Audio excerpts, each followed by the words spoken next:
one thing about buying stock that's interesting to me is a lot of people buy stock because they just look at one thing. They look at the price, and they'll look at something like maybe the price trend and which direction the price has been going, and that's not really a high conviction way to make investments, because what happens is that if the trend changes, if all you're doing is you're buying it because it's trendy and whatever, then when the trend changes, then your investment behavior is going to change. So that means that generally speaking, you can't withstand a stock, a stock's volatility if you aren't sure why you're holding on to it.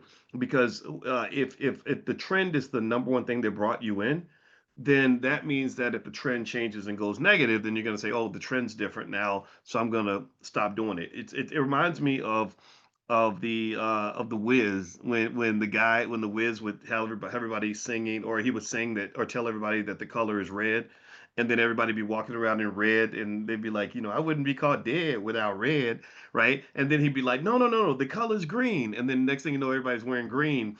And so investing in a way, if you think that way, if you're just sort of a trend follower, it's a lot harder to stick to things in general, really in life. It's harder to stick to a marriage. It's harder to stick to your principles, right? Things like that. So really, that the consciousness aspect of that, in my opinion, comes down to like figuring out like, who am I? What do I believe? What do I want? What do I think?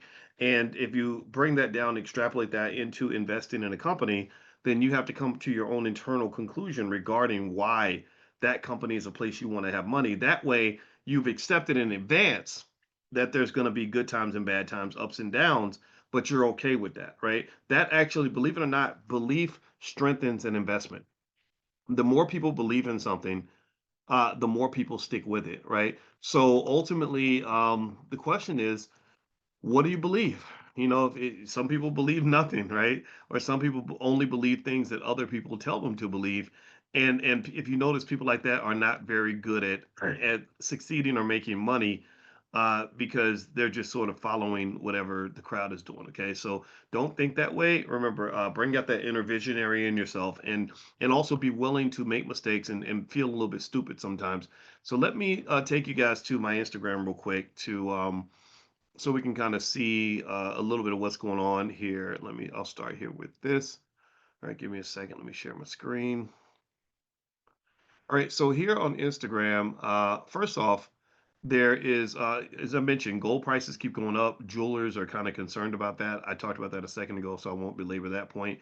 And I did a little video about it. Oh, this is a video I did with, I used Sora too, and I decided to make like a stupid little Martin Luther King video. I know some people will think it's sacrilegious to do that, but that's just chalk it up to me being a little bit silly and immature. And so I made this video. And I thought it was kind of funny. So let me show it to you. It's very short though. It's only like 10 seconds. Let me see. Let me share my sound. Here we go. All right. So let me turn the audio on. Student loans in 2020. Hold on. Here we go. Let Hey, me what's go. going I had a dream, but I did not dream y'all would still be paying student loans in 2025. Okay. I had a So Dr. King's dream was not that you'd be paying student loans in your 60s and stuff like that. But what's really funny is, and I know, I probably shouldn't be doing that, right? But whatever.